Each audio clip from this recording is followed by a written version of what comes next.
Good morning. We are in 2 Samuel chapter 6, roughly page 321 in the scriptures. We are also in a hotel room because we are on the road with one of our businesses, and we also have real coffee today. Praise the Father.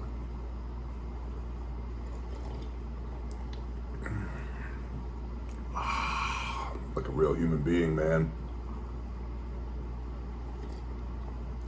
Like a real human being. 2 Samuel chapter 6.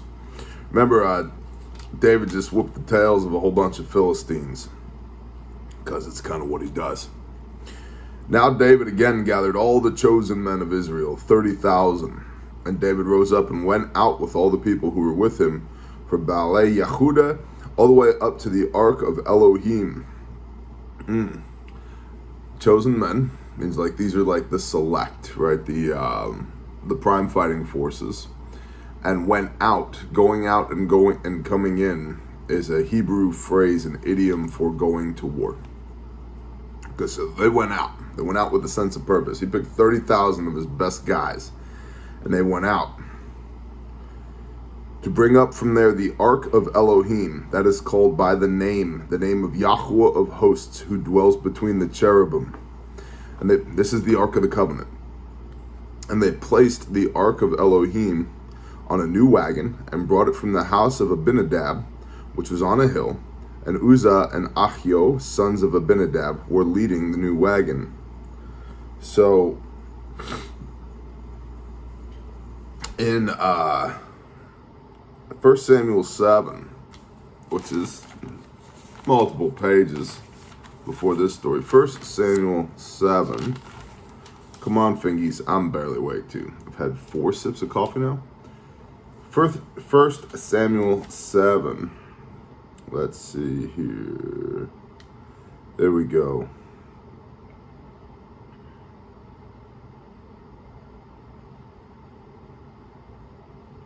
And the men of Kiriath Yarim came and took the ark of Yahweh and brought it into the house of Abinadab on the hill, and set apart Eleazar his son to guard the ark of Yahweh. And it came to be from the day that the ark remained in Kiriath Yarim that the time increased, and it came to be 20 years, and all the house of Israel lamented after Yahweh. So the ark's been laid up at least 20 years, and you can do some reading on this. Some people say, no, it was more than 20 years. It was just 20 years. The ark was out of the picture for longer than 20 years. It was just under the watchful eye of Abinadab for 20 years. Okay, cool. It's been a while, all right? So at least 20 years. So here comes Abinadab. It was his house, and Eleazar, the priest, was set apart to keep an eyeball on the Ark of the Covenant. Now David, as king of Israel, is Israel supposed to have a king? No. We have one king. Remember when Moshe goes up on the side of the mountain, and that king is Yeshua, Jesus. Shut up out my hallway. There's a lot of people in this hotel today. Some giant basketball thing. So we got one king. But when Moses goes up on the mountain, he's like, come on, Israel, let's go up on the mountain. And they say, no, we're good. Looks scary up there. You go handle that. We'll hang back. We're just going to hang back. That was the beginning of a man in between the Father and his people. Right? Go read the renewed covenant in Hebrews chapter 8. A mediator, a go-between. Interesting. All right, verse 3. Only 4 minutes in, and we're on verse 3. And they placed the ark of Elohim on a new wagon and brought it from the house of Abinadab, which was on the hill. And Uzzah and Ahio and the sons of Abinadab were leading the new wagon. And they brought it from the house of Abinadab, which was on the hill, with the ark of Elohim. And Ahio was walking before the ark. And David and all the house of Israel were dancing before Yahweh with all the instruments of fir wood, and with lyres, and with harps, and with tambourines, and with sistrums, and with cymbals. And when they came to the threshing floor of Nachon, Uzzah reached toward the ark of Elohim and took hold of it, for the oxen stumbled. And the wrath of Yahweh burned against Uzzah, and Elohim struck him there for the fault, and he died there by the ark of Elohim.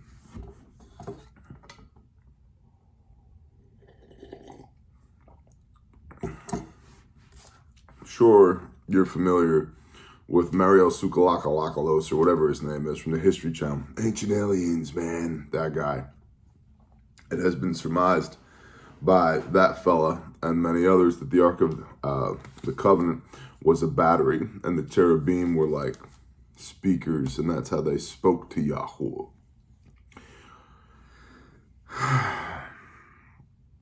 What does the book say? So there was some type of discharge of electricity here, or, dude, don't touch the ark. Nobody but the priest touches the ark. This guy touched the ark. Boom, he got zapped. And a little reminder and a rebuke for Mario Sukalakalalos. Deuteronomy 29, verse 29. The secret matters belong to Yahweh or Elohim, but what is revealed belongs to us and to our children forever to do all the words of this Torah. You know enough to do right. You know enough to know right from wrong. There are many secret matters. Those belong to the Father. However, you have what you need to be obedient to him. Roger that. Moving right along. And David was displeased because Yahweh had broken out against Uzzah. And he called the name of that place Peretz Uzzah until this day. And David was afraid of Yahweh on that day and said, how shall the ark of Yahweh come to me? It's like, what am I supposed to do with this thing? He just killed Uzzah. And David would not move the ark of Yahweh with him into the city of David. But David turned it aside to the house of Obed-Edom, the Gittite. And the ark of Yahweh remained in the house of Obed-Edom, the Gittite, 3 new moons, 3 months. And Yahweh blessed Obed-Edom and all his house. And it was reported to King David, saying, Yahweh has blessed the house of Obed-Edom and all that he has because of the ark of Elohim. David then went and brought the ark of Elohim from the house of Obed-Edom to the city of David, or Jerusalem, with rejoicing. He's like, yo, man, we're going to do a trial run on this ark thing. Hey, Obed, yeah, would you just hang on to this thing for me for, 3 months? We're going to see how this goes. And when it comes time to do the cost-benefit analysis, they go, yeah, dude, Obed's house is rocking. Yahweh is really blessing them. It has been great for them. David goes, okay, thanks for holding on to that. I will, let's go ahead. Let's bring that into my city. My city. That's a bit egotistical, isn't it? Yerushalayim, the city of David. This is also where you start to get, and we've talked about this in other videos, where you start to see the separation, and we mentioned it in other videos, the 2 houses, right? The house of Jerusalem and the house of Israel, where you start to see the Jews, Judah, Jerusalem, moving away from what the other tribes are doing. To the point now where Hebrew and Judaism are like synonymous phrases. They're not. Jews were one of the 12 tribes of Israel. And who is Yeshua? Who is Jesus constantly rebuking? The Pharisees, the Yehudim, the Jews. Because you've added so much to my Father's perfect word, you've made a burden out of this Torah, which you are commanded to keep, not a blessing. We see here as well the Ark of the Covenant. It killed Uzzah, but it blessed Obed. How you interact with it can determine what effect it has on you. I swear I'm going to wake up during this video. It's going to be great. And it came to be, when those bearing the Ark of Yahweh had gone 6 steps, that he slaughtered bulls and fatted sheep. And David danced before Yahweh with all his might. And David was wearing a linen shoulder garment. I wonder if it was the linen shoulder garment that he got from Ahimelech. Was it Ahimelech? I think it was Ahimelech. Thus David and all the house of Israel brought up the ark of Yahweh with shouting, with the voice of a shofar. And it came to be, when the ark of Yahweh came into the city of David, that Michal, daughter of Shaul, his ex, or his wife that he never, remember, looked through a window and saw King David leaping and dancing before Yahweh, and she despised him in her heart. So they brought the ark of Yahweh in and set it in its place in the midst of the tent that David had pitched for it. And David brought ascending offerings before Yahweh and peace offerings. And when David had finished bringing ascending offerings and peace offerings, he blessed the people in the name of Yahweh of hosts. Let's look at that real quick. Wrong direction. The Aaronic blessing. I love it. I love it. Numbers 6, 22 through 27. And Yahweh spoke to Moshe, saying, speak to Aaron and his sons, saying, this is how you bless the children of Israel. Say to them, Yahweh bless you and guard you. Yahweh make his face to shine upon you and show favor to you, or grace to you. Grace, New Testament grace, is Old Testament favor. Same word. Same word. Not in no way denying the grace of Jesus, but the grace of Yahweh existed for his people before Yeshua HaMashiach, Jesus the Christ, ever walked the face of the earth. Yeshua came to return us to the Father. Read Hebrews chapter 8. And this is how you bless them, the children of Israel. Say to them, Yahweh bless you and guard you. Yahweh make his face to shine upon you and show favor to you. Yahweh lift up his face upon you and give you peace. Thus they shall put my name on the children of Israel, and I myself shall bless them.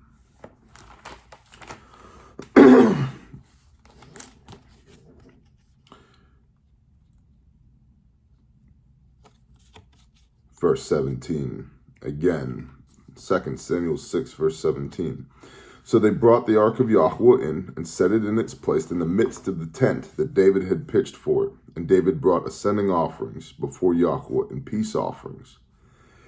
And when David had finished bringing ascending offerings and peace offerings, he blessed the people in the name of Yahweh of hosts. And he apportioned to all the people, to all the crowd of Israel, from man even to woman, to each one a loaf of bread and a measure and a cake of raisins. And all the people left, each one to his house. And so, in addition to the feast and the dancing and the music, a loaf of bread, a cake of raisins, and a portion of, and a measure, it says. I don't know if that's a measure of wine or a measure of wheat, but either way, it's a win, right? And David returned to bless his household. And Michal, the daughter of Shaul, came out to meet David and said, how esteemed was the king of Israel today, uncovering himself today in the eyes of the female servants of his servants, as one of the foolish ones shamelessly uncovers himself. She's like, you've been dancing around half naked out there in front of the eyeballs of everybody, including the wives of your servants. So David said to Michal, before Yahweh, who chose me instead of your father and all his house, commanded me to be ruler over the people of Yahweh, over Israel, so I danced before Yahweh. I danced for him, sister. I didn't dance for you or any of those other hoes. And it shall be even more slight than this. And I shall be even more slight than this, and shall be humble in my own eyes. But as for the female servants of whom you have spoken, by them I am esteemed. And Michal, the daughter of Shaul, had no children to the day of her death.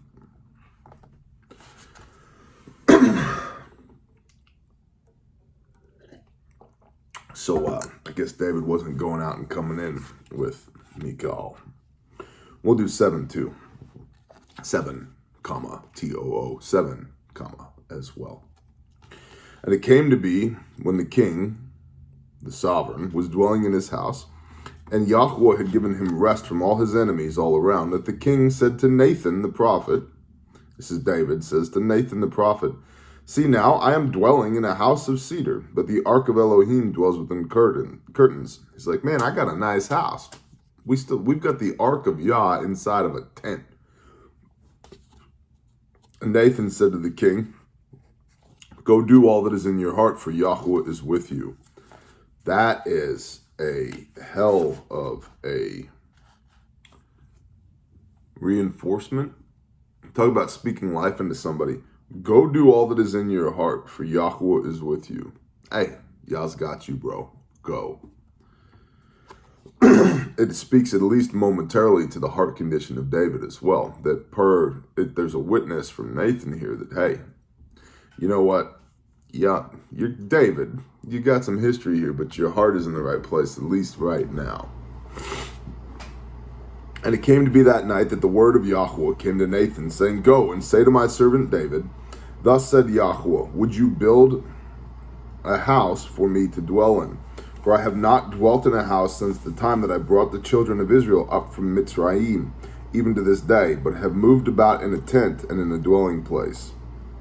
Wherever I have walked with all the children of Israel, have I ever spoken a word to anyone from the tribes of Israel, whom I commanded to shepherd my people, Israel. See, Israel is the Father's people. Shepherd is an interesting word, isn't it, as well? For you were like sheep who had gone astray, but now have returned to the shepherd and overseer of your souls. Yeah, that's in 1 Peter 2, the end of 1 Peter 2. Telling us to walk like Messiah walked. Yeah, shepherd. Why have you not built me a house of cedar? And now say to my servant David, Thus says Yahweh of hosts, I took you from the pasture, from following the flock, to be ruler over my people, over Israel. And I have been with you wherever you have gone, and have cut off all your enemies from before you, and have made you a great name, like the name of the great ones who are on the earth. And I shall appoint a place for my people Israel, and shall plant them, and they shall and they shall dwell in a place of their own, and no longer be afraid, neither shall the children of wickedness oppress them again, as at the first. Even from the day I commanded rulers over my people Israel, and have caused you to rest from all your enemies, and Yahweh has declared to you that he would make you a house. When your days are filled, and you rest with your fathers, I shall raise up your seed after you, who comes from your inward parts, and shall establish his reign. He does build a house for my name, and I shall establish the throne of his reign forever. I am to be his father, and he is my son. If he does perversely, I shall reprove him with the rod of men and with the blows of the sons of men. But my loving commitment does not turn aside from him, as I turned it aside from Shaul, whom I removed from before you. And your house and your reign are to be steadfast forever before you. Your throne is established forever. According to all these words and according to all the visions, so Nathan spoke to David.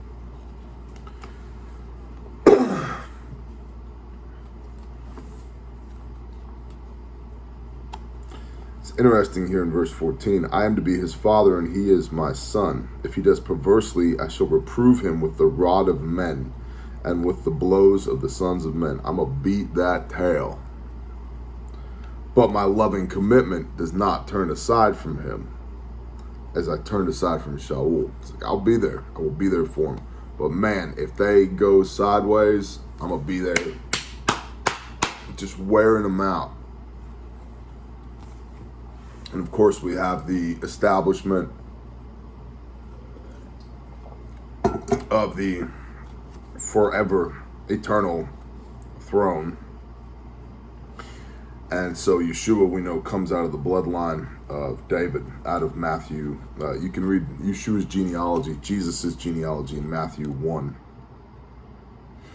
It's interesting though, that out of Bathsheba's side, not David's side,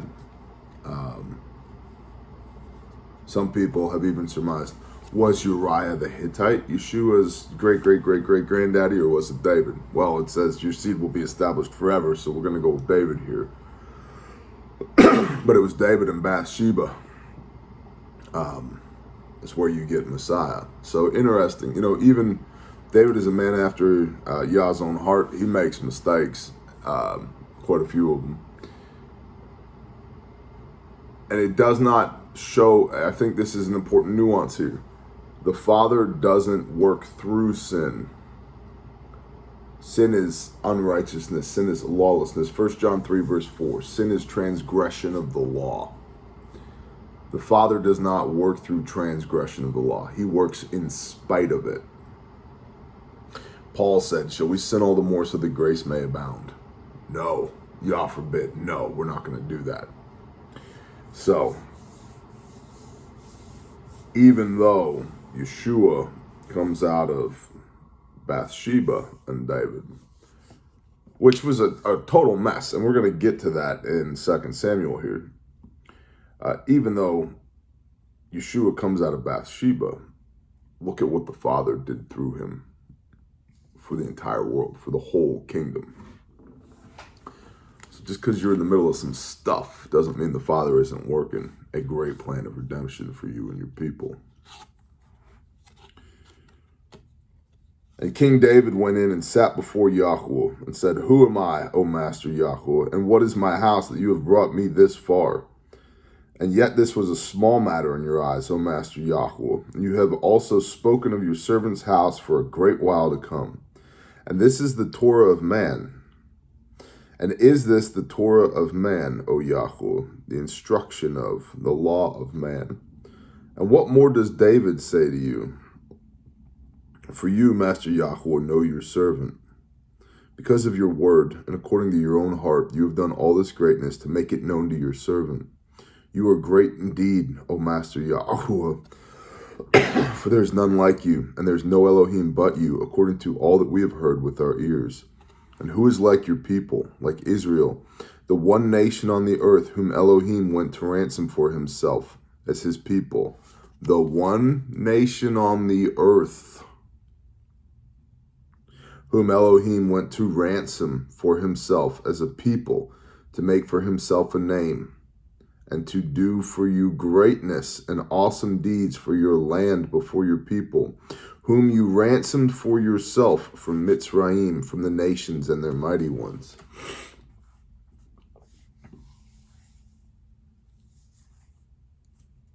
There's a third time coming with this ransoming, and third time pays for all. You read about it in Revelation 19. But the whole, well, you know, everything you do, Bear, that's for Israel. Yeah, you're right. You want to be Israel. As a believer in Messiah, you want to be Israel. Are you not worshiping the God of Abraham, Isaac, and Jacob? What is Jacob's other name? Israel. Oh, we're grafted in. Grafted into what? The tree of life? Which is what? It has 12 branches. How many tribes of Israel were there?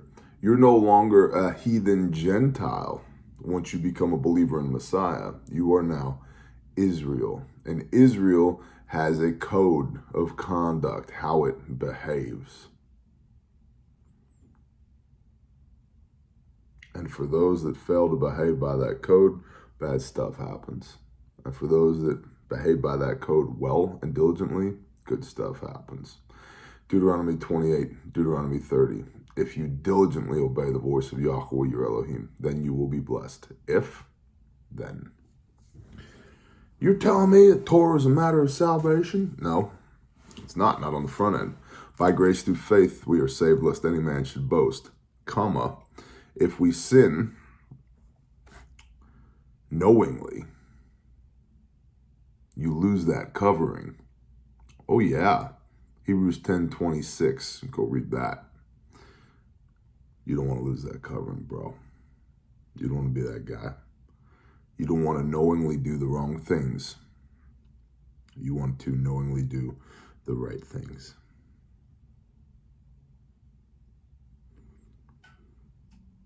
Verse 24, and you have established for yourself your people, Israel, as your own people forever.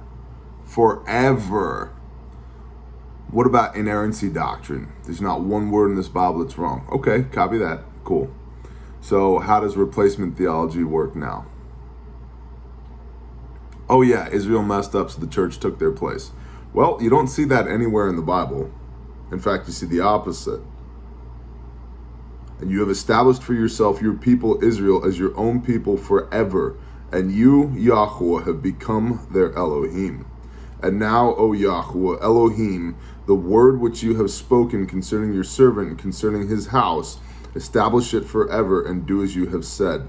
And let your name be made great forever, saying, Yahweh of hosts is the Elohim over Israel. And let the house of your servant David be established before you. For you, O Yahweh of hosts, the Elohim of Israel, have revealed this to your servant, saying, I build you a house. Therefore your servant has taken heart to pray this prayer to you. And now, O Master Yahweh, you are the Elohim, and your words are true, and you have spoken this goodness to your servant. And now be pleased to bless the house of your servant, to be before you forever. For you, O Master Yahweh, have spoken it, and with your blessing let the house of your servant be blessed forever.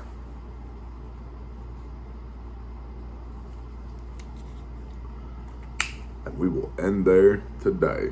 Praise Yah. Shalom, y'all.